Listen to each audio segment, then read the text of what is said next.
absolutely outrageous cost estimate was they wanted to build a rail yard at Kennedy Airport and charge it to this project. That's one item. Another thing that wasn't mentioned here today is that this would provide roughly a half-hour, 35-minute trip from Midtown to Kennedy Airport.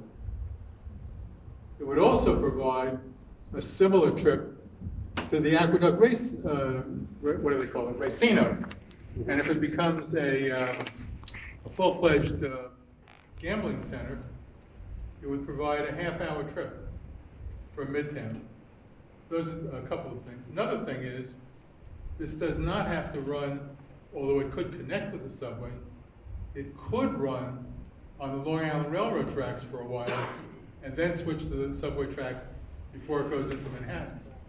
Because there happen to be a number of interchanges between the subway and the railroad, which are not used for transit today, but are used to move cars around the city.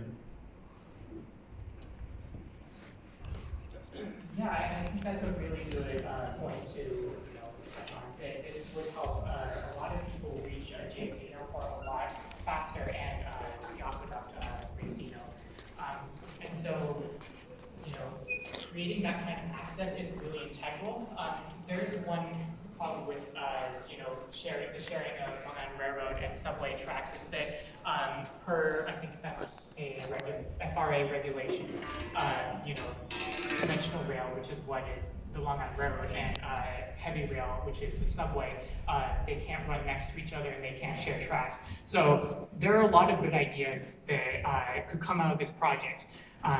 What we're studying right now is what we think is the most feasible and B, the one that has the most potential to connect communities across this right-of-way. So we really appreciate your input. I have a question to add on to that. Can you discuss the feasibility of using light rail-like technology as part of the subway system?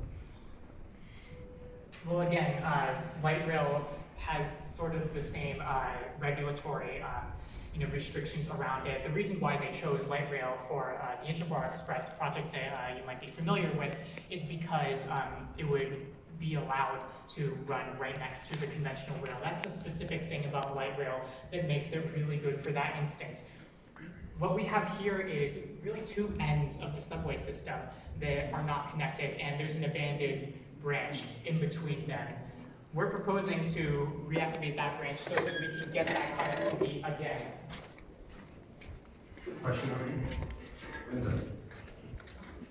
Hi everybody, my name is Amita Hilwanara. I'm the founder of South Queens Women's March and also a resident of South Queens for the last 30 years of my life. And so this is personal, and I selfishly want this to happen to help my community be better. But I feel like we haven't heard much about the trades aspect of Queenslink, so I'd love to hear a little bit more about that. And also, how have you navigated the opposition or competitors? And what is your response, and what makes Queenslink better than all the other ideas that have come forward for the last 6 years? Yeah, I don't know if any other Queenslink members.